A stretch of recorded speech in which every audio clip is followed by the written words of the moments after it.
还是说，你根本就是想跟我开一个天大的玩笑？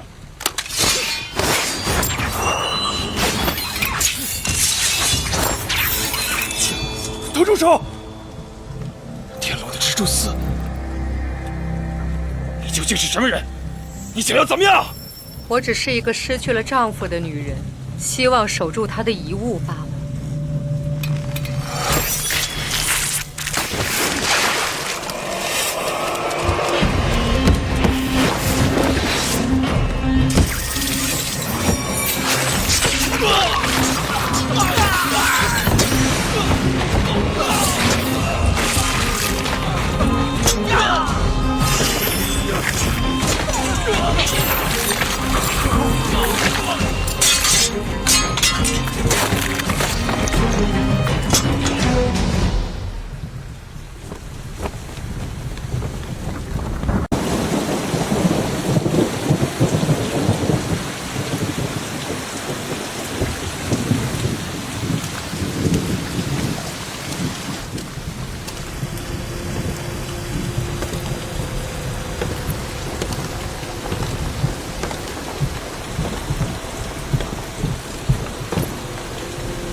居然是个女人，一个女人独自一人来谈买卖，能不能把你的头抬起来，让我看清楚你的脸呢？你是对我的脸更有兴趣，还是对那柄剑更有兴趣？当然是那柄剑。让人欲罢不能的女人，这世上多了去了，但是那柄剑独一无二。知道那柄剑在哪里的人，全天下不超过10个，而愿意卖的，就只有我一个，就看你出的价钱。都是深海的鲛珠，每一颗都价值黄金100两。出手果然阔绰，贵客从陈国来。哦，你是怎么知道的？早就听说陈国人会做生意，鲛珠这样稀有的东西，大半都被陈国商人囤了去。我是陈国的商人，有人出了天价想要买那柄剑，我们只是带人跑个腿。不，你们是军人。陈国的风虎铁骑使用一种单刃的马刀，东陆各国再没有人使用你们这种马刀的了。我对你们是什么人不感兴趣，我只想知道，我能不能活着拿到钱而已。你是那种让人觉得惊艳的女人，不会有男人舍得把你杀掉的。只要你带我们找到那柄剑，什么条件随你开。这世上还有您这样懂得怜惜的大人，真是我们女人的幸事。说吧，你到底是什么人？怎么知道那柄剑的情况？多年以前，那个名叫幽长吉的男人把剑带到了南怀来，所以自然是幽长吉身边的人最了解剑的下落。你是幽长吉身边的人？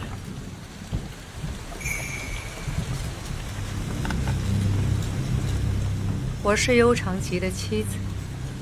你是幽长吉的妻子？这么说，你是来卖你丈夫的遗产的？还是说，你根本就是想跟我开一个天大的玩笑？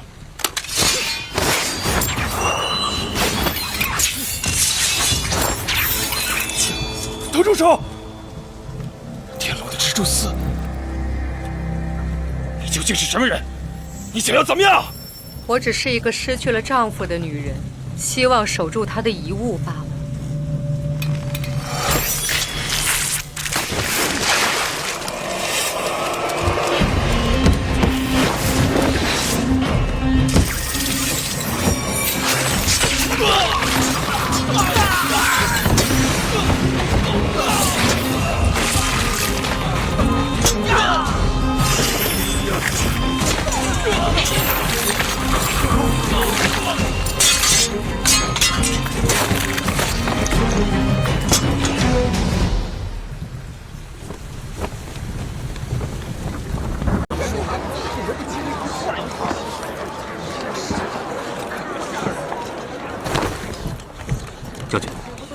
尸体呢？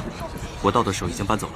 据说仵作正在缝合，大概15、16个人，但有40、50块，缝合起来估计要点功夫。谁搬走的？我不是说过不要让任何人动尸体吗？将军，说。据仵作说，死者都是军人，受过严格的军事训练，这从他们手上的剪子就可以说明。其次，杀人的武器是同一个，是一柄极薄的刀，或者是剑，能够瞬间把人体切开。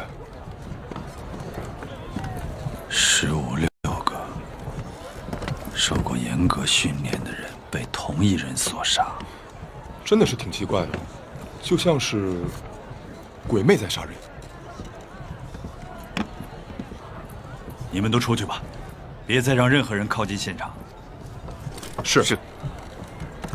走了。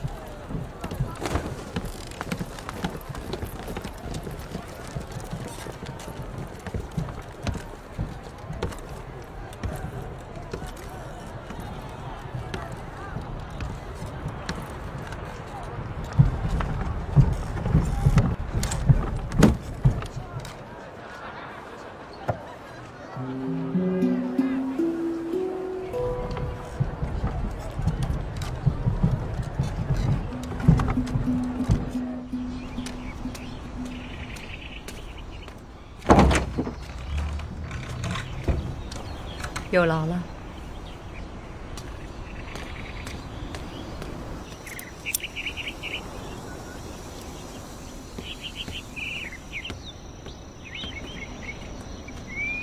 抱歉，来晚了些，毕竟我是宫中的女官，出入不太方便。最喜欢南怀的这个季节，满院的紫菱球都开了，怎么看都看不够。西将军叫我前来，不是来赏花吧？苏上公不喜欢吗？来南怀最大的进步，就是种花，只是缺少了一个一同赏景的人。西将军，请说正事儿吧。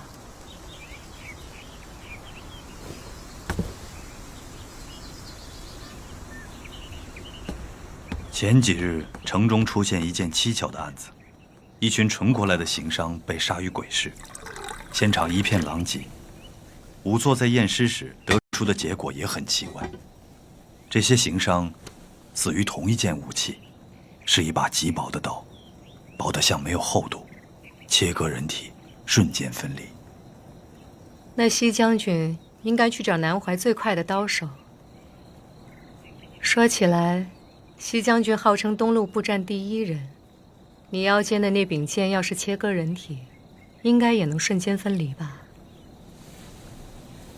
苏上公的意思是，此事与你无关？我为什么要杀一群陈国来的行商呢？只怪你走得太急，忘了这个。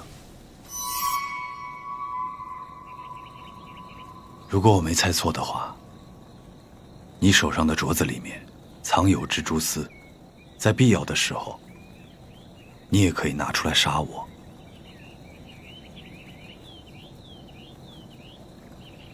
你想多了，那只是我用来防身的东西。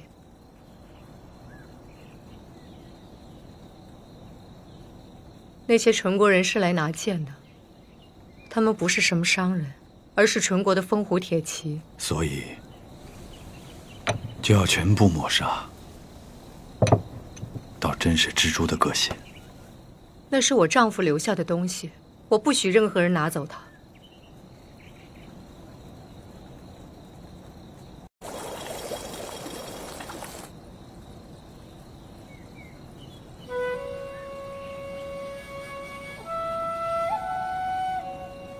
还有一件事，我要转告于你。铁皇回来了。易天瞻，他来做什么？他来取那柄剑，他想天驱重聚。他的野心你知道，铁皇是个执着的人，所以顺庆，你要小心。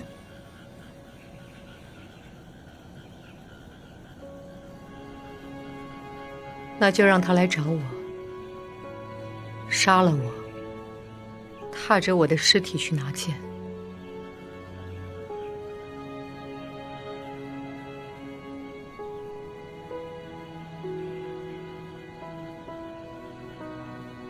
那柄剑是天下人都觊觎之物，天下人都觊觎之物，便是不祥之物。你留在身边，早晚会祸及自身。放手吧，让那些人去争，去抢。天下很大，你随便去哪儿。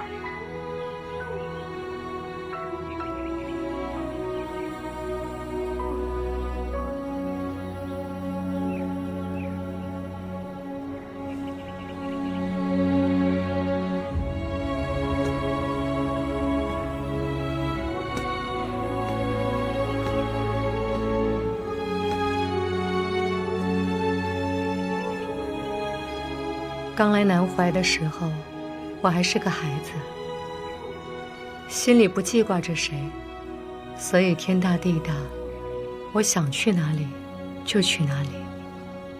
本以为南怀只是逆旅中的一站，可到了南怀，却留下了。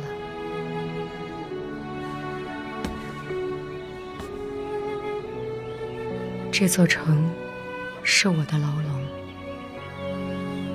可有些鸟是注定要飞去天边的，有些鸟注定死于牢笼，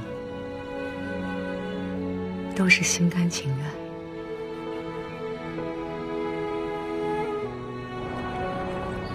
国主，这是西将军送来的今年济公欲录取新生的名册。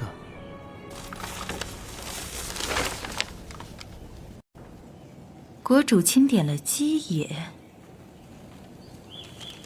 莫不是那个演武中连胜的孩子？正是。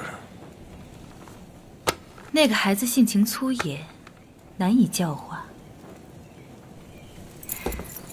国主不怕他成为济公中的害群之马吗？孤倒是不怕他狂傲，狂傲之人调教得好，假以时日，必成大才。国主英明，绝无遗珠之憾。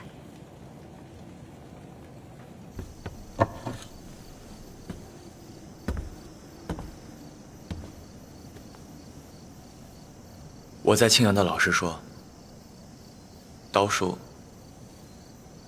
就是杀人术。那这济公是教我杀人的地方吗？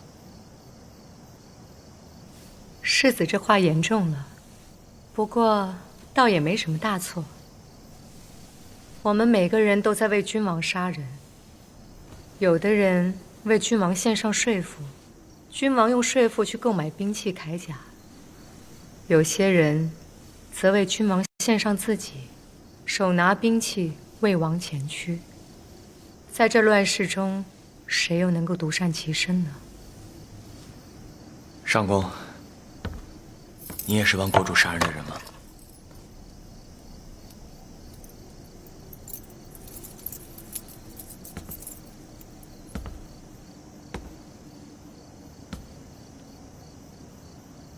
世子怕不怕我？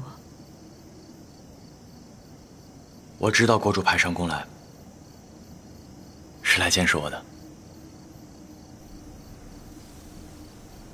是啊，你是国主以10万担粮食交换回来的筹码，身上系着国主最想要的青阳骑兵，又怎能没人监视你？是，我也是这么想的。知道了这些，还不怕我？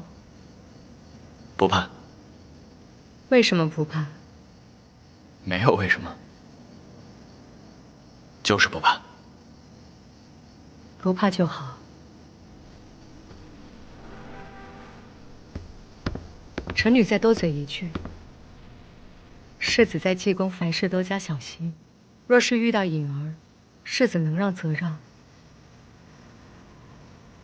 颖儿是济公的首座弟子，他可能会来找你麻烦，但他原本不是如此，只是被我宠坏了，有些焦躁罢了。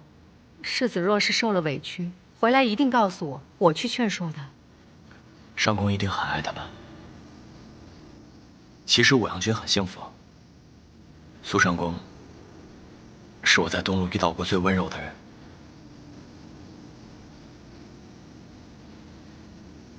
真怕有一天，我会让世子失望。我不信，在东陆谁都可能骗我，只有苏上公不会。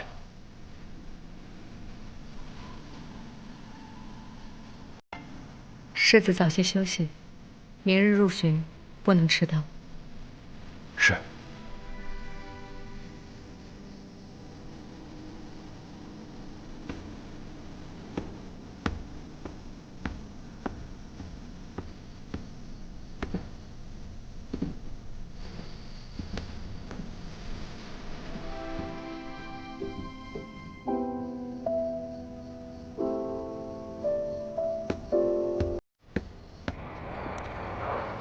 世子，近来有何异动？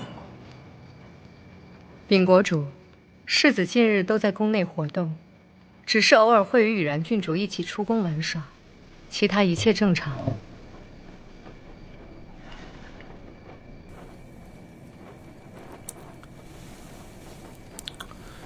和羽然走得近，倒是好事。若他们单独出宫，不必阻拦，小心他的安全就是。臣女明白。这济公入学之事呢？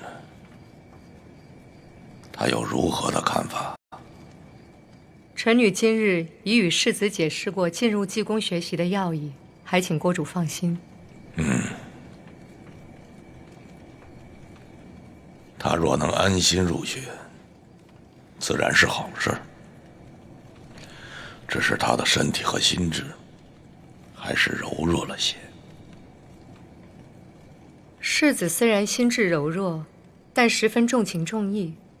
他身体不甚健壮，却不屈于武力，对宫中诸人更是亲善友好。这点倒是与其他青阳人颇为不同。你与他朝夕相处，一定要让他知道，夏堂是他唯一的依靠。世子内心极为明敏，虽然善良纯真，但却有他自己的判断。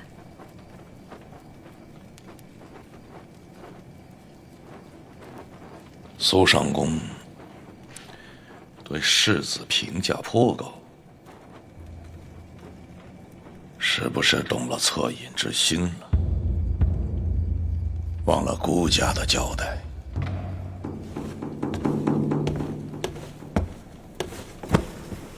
臣女不敢。苏上公，顾家还是那句话，做他在夏堂最可以信任的人。只是你不要忘记了自己，夏堂不仅是培养了白离野，对你也不薄。不要让顾家失望。臣女谨记。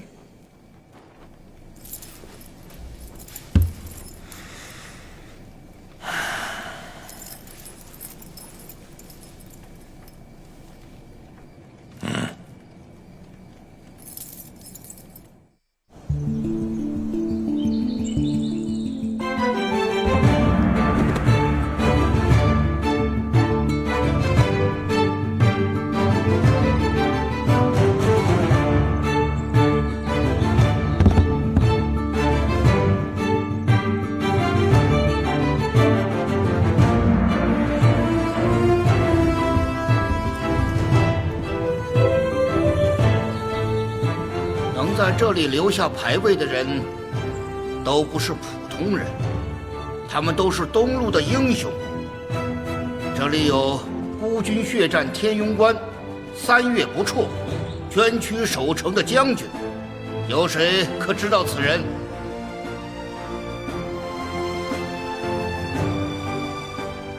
我知道，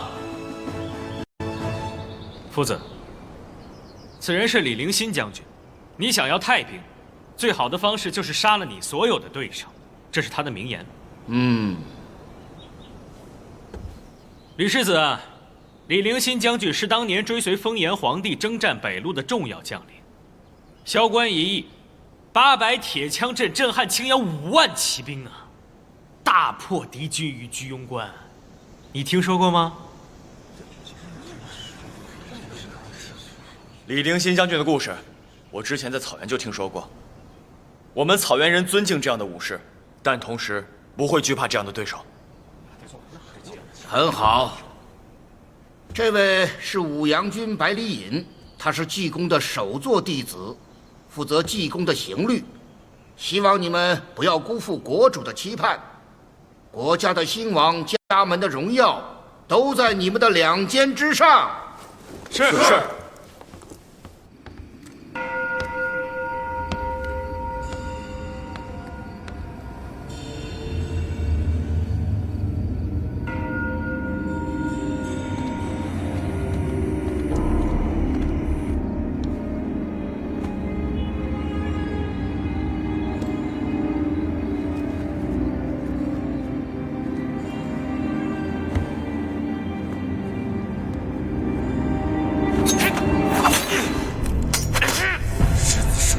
灾星，所有人都盼着你死。不管是谁派你来杀我，你让他亲自拿着刀来。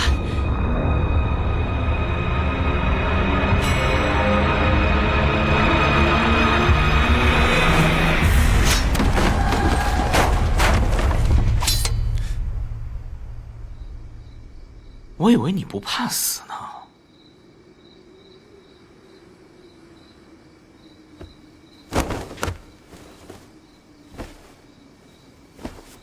难道君侯对杀人就这么有快感吗？乱世中，男人要公义，就靠心狠。这让人恐惧的功业，能维持多久呢？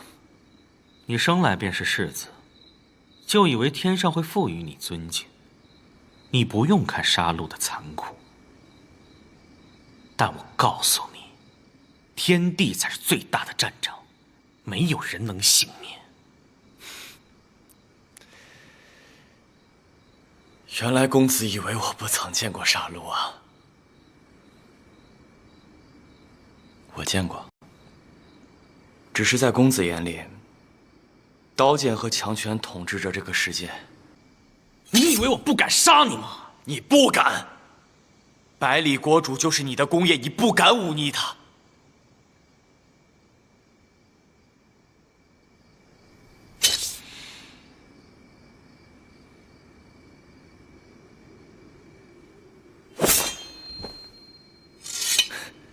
你看，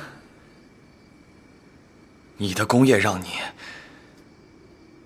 既残暴又怯懦。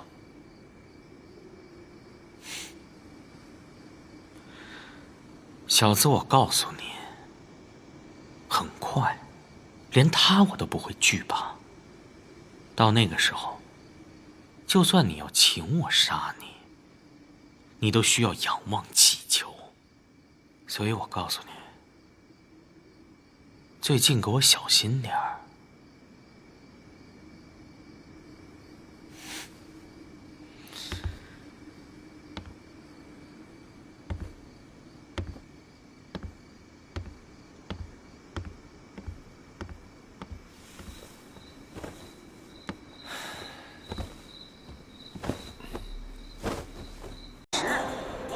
英雄莫死闯塔，借羽磨的铁剑，长鞭跨马称王。好！上回书说到蔷薇帝经越皖州，坐山观虎，斩平山君罗子寿，占领平国。玉安，这是什么？哎呀，这是说演义，这可比看书有趣多了。来一次下堂没听过这个，那你就是白来了。你今天可听仔细了，今天说的是蔷薇百战录最精彩的那部分，阳关一战。你要是把这个错过了，那得等半年呢。统帅大军直逼阳关城下，时至深秋，万里凋敝，大军皆服赤色。蔷薇皇帝，蔷薇皇帝是谁啊？我知道，蔷你知道薇皇帝就是什么呀？听你说，听人家说。军中有一乘红脸，帘幕低垂，在蔷薇公主驾下。这阳关是帝都的屏障，破了阳关，便可直取帝都。此时，蔷薇皇帝喜欢的蔷薇公主就要死了。他和她从小就是最好的朋友。他最大的心愿就是看着她登上太清河，当上皇帝。后来，蔷薇公主就死了，没能看见蔷薇皇帝登上帝位。昨日青丝中见红姑，月色晚来哭，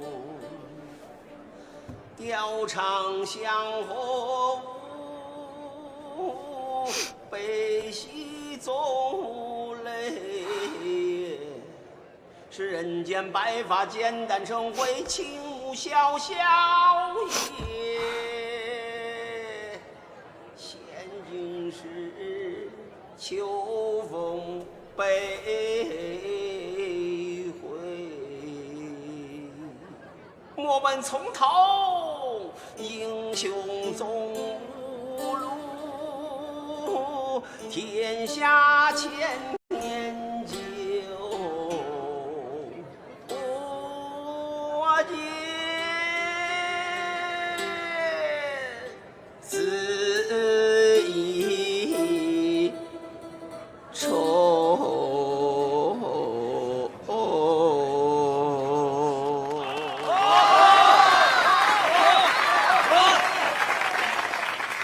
蔷薇皇帝为了他最心爱的人征战了天下，可是最后还是没能得偿所愿。想必啊，蔷薇皇帝肯定很落寞吧？至少，他得到了天下，这也是蔷薇公主最想看到的。玉然姐，你们再给我讲讲这个故事吧，我之前没听过。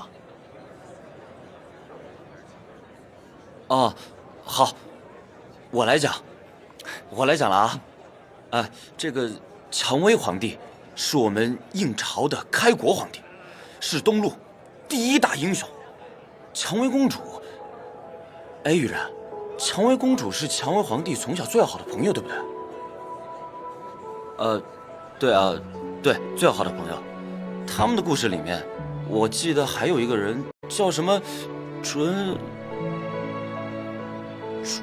文公子啊，对，什么纯文公子？人家叫文成公子。对，我之前听说书的先生说，这个文成公子是当时最聪明的人，他和这个蔷薇皇帝也是好朋友，他们两个有共同的志向。那个词叫什么来着？志同道合。对，志同道合。他们就是志同道合的那种好朋友。再加上蔷薇公主，所以他们三个就是最好的朋友。三个？我们也是三个。是啊。是啊。来，把杯子拿来。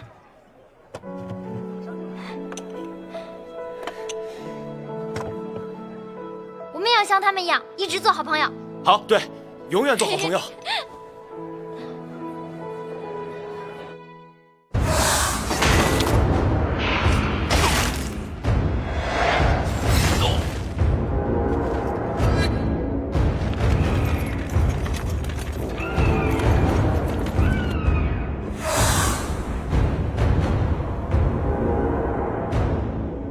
李国犯我疆土，下唐危如累卵呐！依切愚见，洛子嫣所提议和之案，倒不失为一个解决问题的好方法。国师以为李国是真心想要跟我们议和吗？妾看来，李国只是想求得暂时的和平，以备更大的军事方案。只是我们付出的代价确实昂贵了一些。下唐富甲东路，却始终没有一支能够跟诸国抗衡的劲旅，屡屡受制于人。这些年我都成就了什么？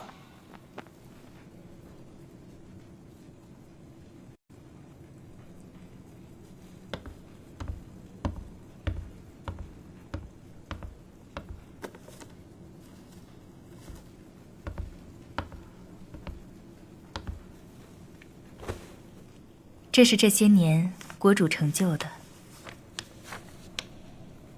一座繁华的南怀城。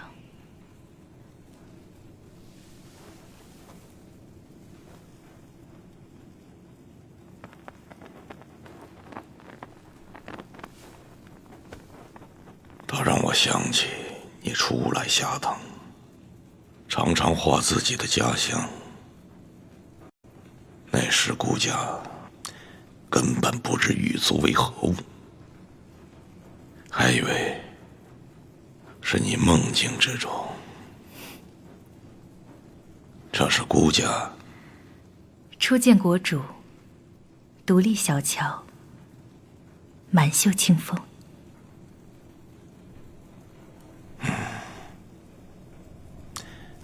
劳烦国师，我们先与离人议和。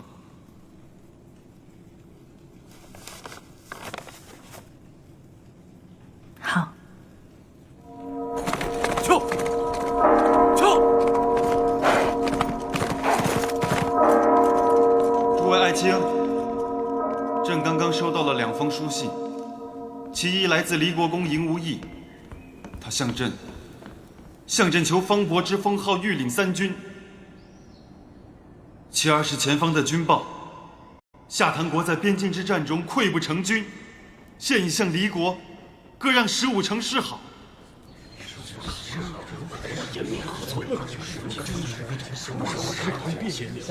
众位爱卿，众位爱卿，这可如何是好？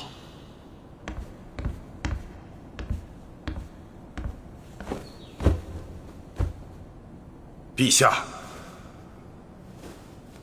赢无益无视朝规，公然侵占下唐领土，不臣之心昭然若揭，而今又公然求方伯之号，狼子野心，其心可诛。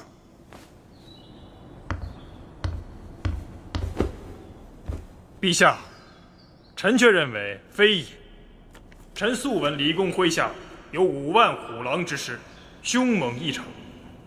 他们身着红衣亮甲，名为赤旅，而这其中又有5000精锐之轻骑兵，快如雷电，又名为雷骑。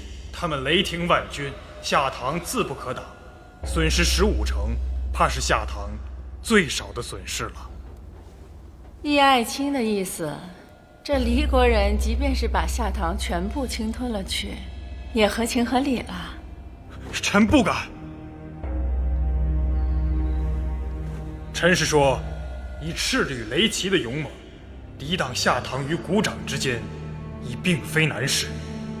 不如就与他相安无事最好。那爱卿认为，这方伯是封还是不封啊？依臣愚见，封。因无益已踏过下唐，直逼天启而来，来势汹汹。臣担忧，如若不封，届时定会生灵涂炭，我等都难以安坐了。我倒是真想看那一天的到来，可爱卿你是等不到那一天了。来人，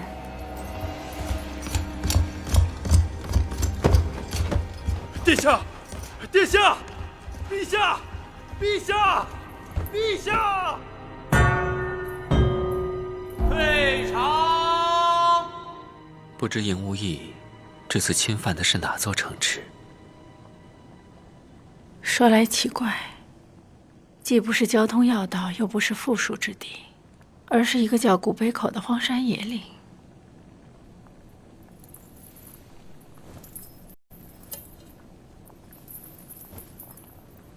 以宁青看来，尹无义这头狮子已不在下堂，而是向帝都伸出了爪牙。怎么讲？以离国的军力，不需多久便可恢复出一条可供军马通行的道路。到时候，只要尹无义一声令下，滚滚雷旗便会出现在帝都城下。想必宁青已经知道尹无义求赐方伯一事，你怎么看啊？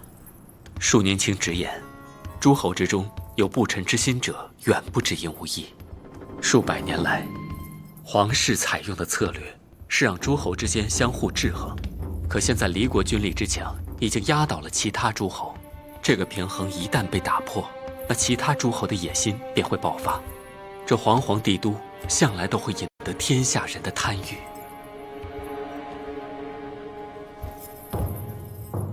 你有什么对策？因袭旧法，以诸侯治诸侯。以前各诸侯为皇室效力，难免不情不愿。可现在狮子来了，大家必须联手御敌。给我传书百里景洪，不惜一切代价在古北口挡住尹无义。是。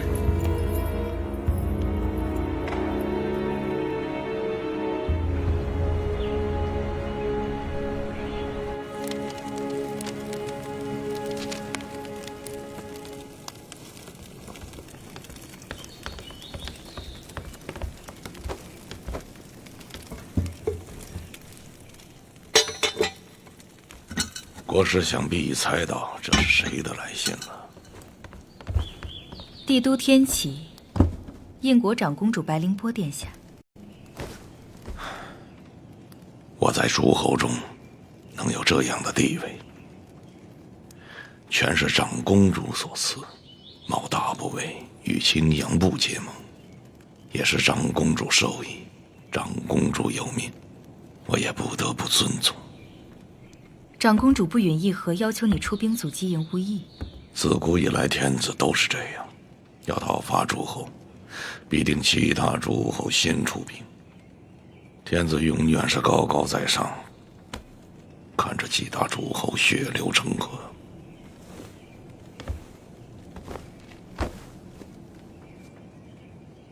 不能想办法拒绝吗？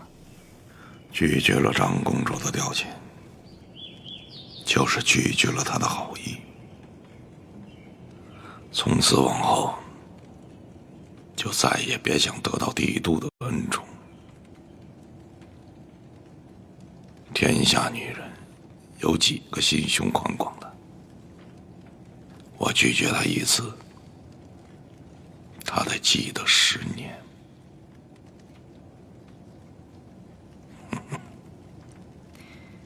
天下间的盟友，谁一定是你的人呢？大家都有利益的交换，我也是有求于您，所以才会在这南怀城里静谧那么久。长公主那边亦然。如今尹无义剑指帝都，天下震动，人人自危。谁能击败尹无义，在诸侯中的地位必然会扶摇直上。所以这一战，风险虽大，回报也大。道理是这样，顾家在思量着双方的军事差距，看来只有动用那10万担粮食请来的铁骑兵了。那些北路人性情凶悍，远来未久，怕是难以调遣。那个九王又是个心思极重的人，婚约未成，怕也是不肯出兵吧。虎狼屯邑皆弊，不让他伤人，就得放出去要外人。九王自是不肯轻易出兵，那孤家也有对策，只要一人上得战场，他就会请兵出战。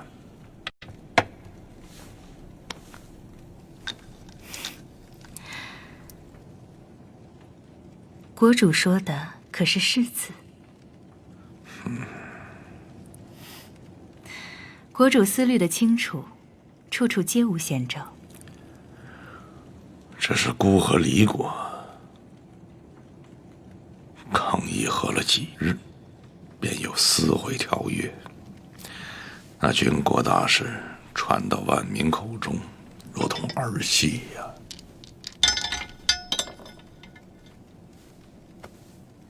并非是儿戏。君主有君主的不得已，时局动荡，便要顺势而为。这是我们争雄东路的好机会。你们的对手是来自离国的俘虏，他们在战场上受到了屈辱，心中燃着复仇的愤怒。他们手中若是有刀，就会将你们砍成肉酱；他们若是还残留着指甲，就会将指甲刺进你们的喉咙里。这是最接近战场的演练了。那么今天，你们将是2人一组，请多珍重啊！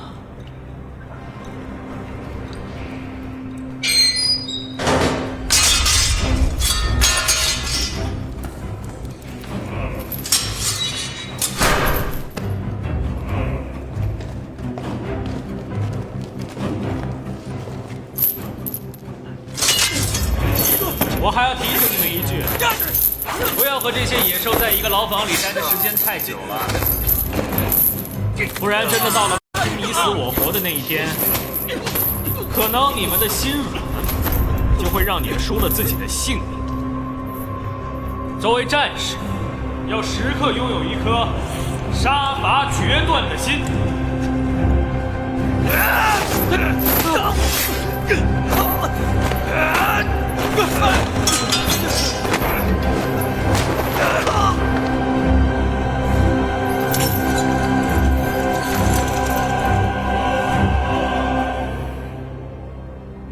俩毛孩子，跟我在战场上见过的下堂军人一个德行，眼神软弱，就跟丧家之犬一样。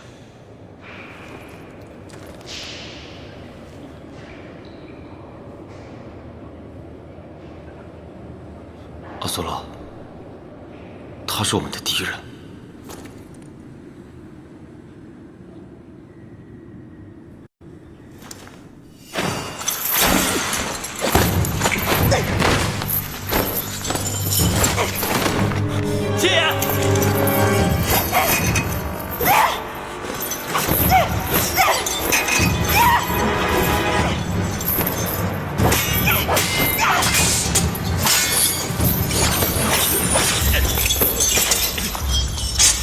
放开他！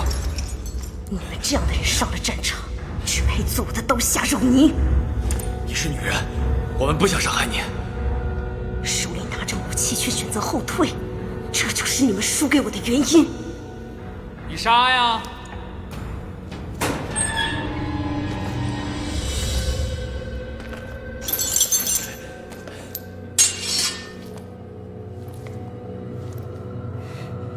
杀呀！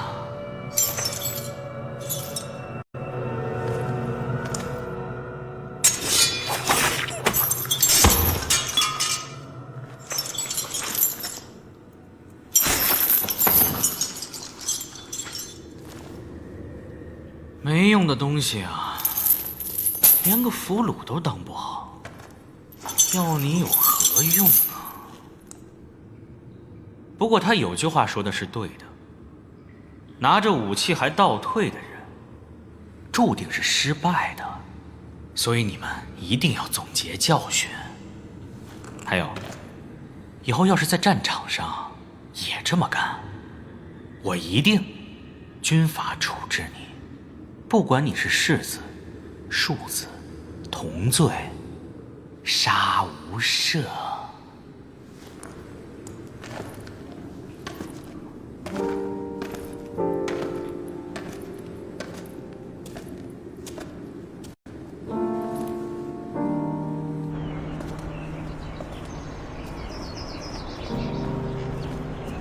阿苏勒，你是不忍心吗？我被送来下堂，说是可以学习所有东路的军事知识。今天第一次上阵，看到的只有残酷的血腥，把俘虏当成靶子来打，那还是个女人。济公想让战俘给我们做对手，是想让我们学习他们的战法。不过阿苏勒，你不是下堂的人，离国的战士也不是你的对手，狠不下心来，这也很正常。也许吧。姐，几年前，我的刀术老师问我拿起刀是不是想杀人，我拿刀是想救人。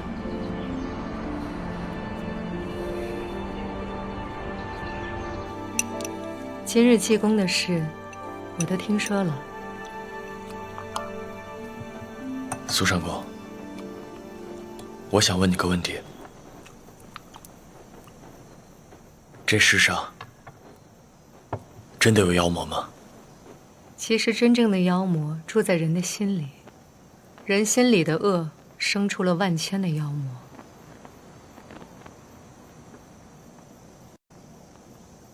世子，请你答应我一件事。上公请讲。请你一定要保护好你自己。至于武阳君，无论他做了什么，请你相信，那一定不是他的本意。他只是心里藏了太多的愤怒，又太想证明自己。虽然我不知道武阳君为什么一定要这么做，但他对我和姐说的一句话，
禀国主，世子近2日一直在济公内学习，一切如常，并无任何异动。我怎么听说，世子在昨日的训练中，险些遭了离国俘虏的黑手，还和武阳君发生一些小冲突。苏上公不是疏忽职守，就是有意要偏袒颖儿了。请国主恕罪，苏某一定会保证世子的安全，以后不敢大意。苏上公的心意，顾家了解，顾家也不会降罪下来。颖儿也已经成年了，再过几日，我打算带她去地宫走走。苏上公替颖儿保存的那枚指环，是时候拿出来了。国主，那柄剑极其凶险，以颖儿现在的心性，是根本无法控制的。那柄剑是属于他的，只有颖儿有可能成为那柄剑的主人。国主应该知道那柄剑的力量，寻常人根本无法踏进他的圈子。那柄剑不仅寄生着他父亲的灵魂，也寄生着其他所有被剑所吞噬的灵魂。它的可怕无法想象。颖儿的确是那个最有可能拔剑的人，但是以他现在的心性，是根本做不到的，国主。可他的父亲曾经拔起了那把剑，不是吗？只有持剑的人，才能成为一代一代天驱的首领，成为一代一代的英雄。只要拔起那把剑，他们才会成为世人眼中号令天下的英雄。苏上公当然明白，我对颖儿的寄望不只是那把剑，更是整个下堂。还请国主三思。颖儿她只是个孩子，我只希望颖儿能够平安地度过此生，请国主放过她吧。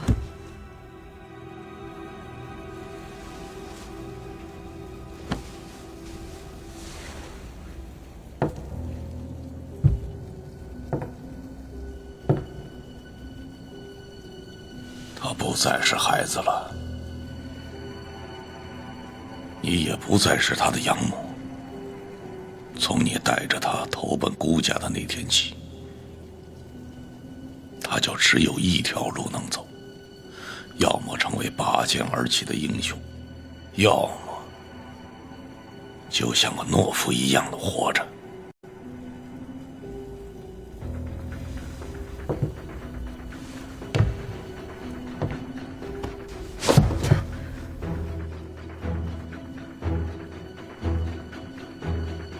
你现在让他成一个懦夫，他宁愿去死。好自为之吧，去吧。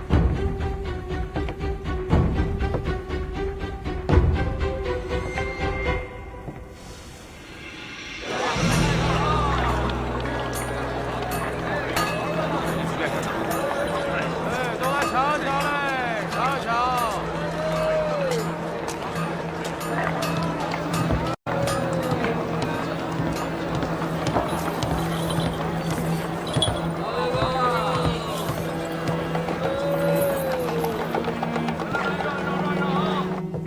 你把不干净的东西带进来了，他们不敢进来。阁下要算什么呀？我要找一把剑。那阁下走错地方了，兵器铺在隔壁。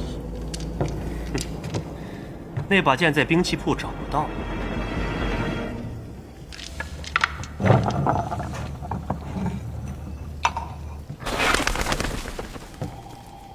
阁下要问的是一件陈年旧事，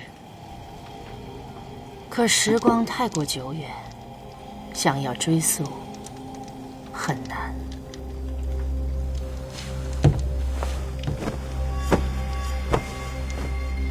把你知道的都告诉我。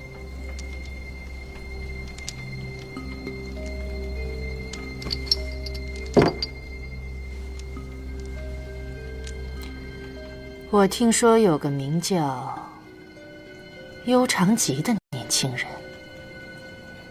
他乘着一艘小船，顺地下河而下，带着一把沉重的古剑，英姿勃发。可惜遭遇了天驱武士团的刺杀，可他居然以一己之力击退了数十人的围攻。我问的不是人，我是问剑。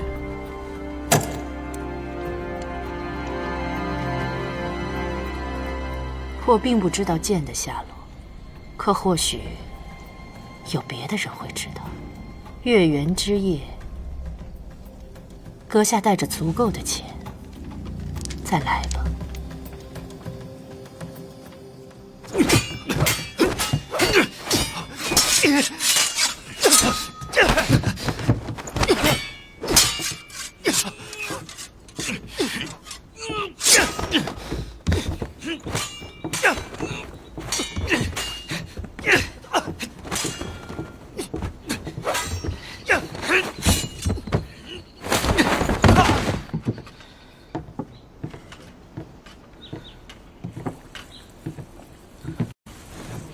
最近双红花开得正盛，我亲自采摘了一些，让后厨做成了双红饼，带过来看看你。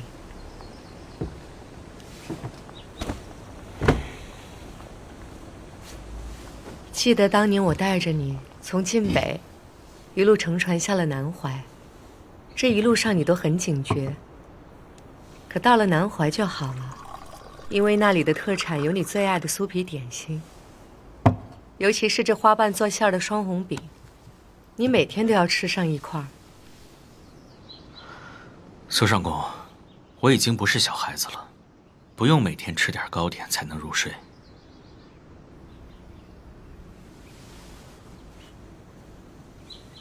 你呀，小时候有很多话跟我说的，现在越来越大，话也是越来越少了。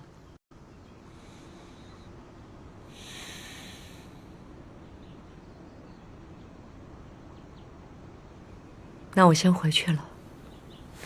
苏上公，我有件事想问你啊。我父亲到底是怎么死的？蔷薇公主最大的愿望就是看蔷薇皇帝登基，于是蔷薇皇帝不顾一切代价强攻上阳关。看来喜欢一个人就在做他喜欢的事情。你喜欢这本书啊？玉然，哎，你来了。我前2天听说书人讲蔷薇皇帝的故事，我好喜欢。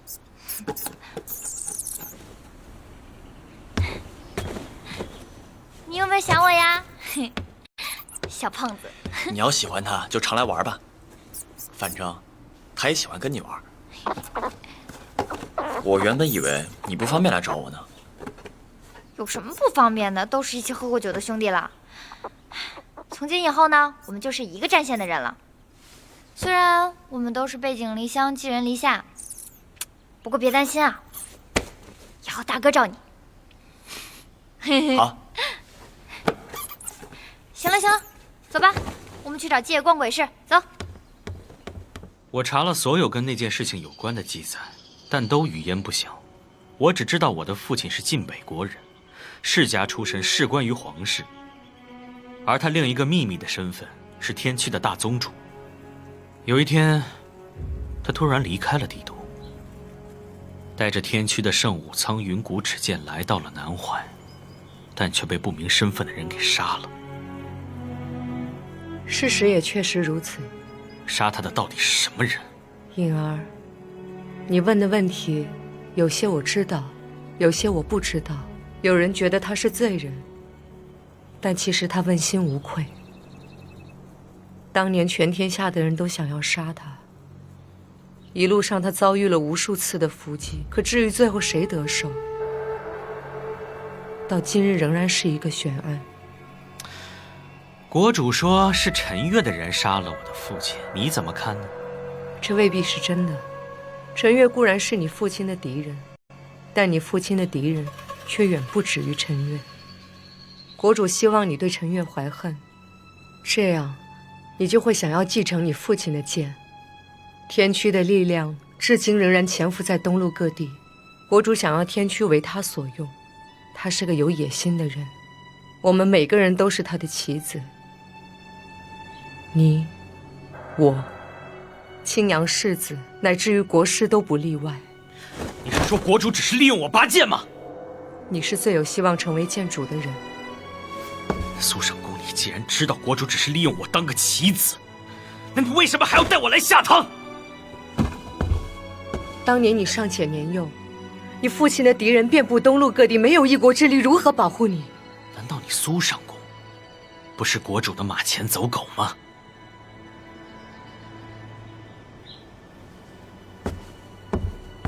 苏上公，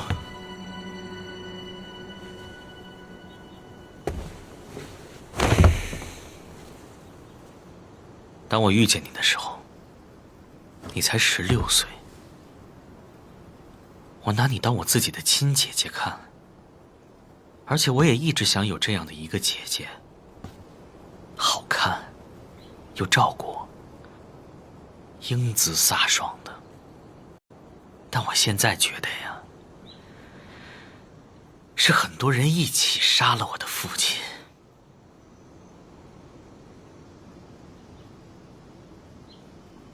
而你，就是其中一个，对吗？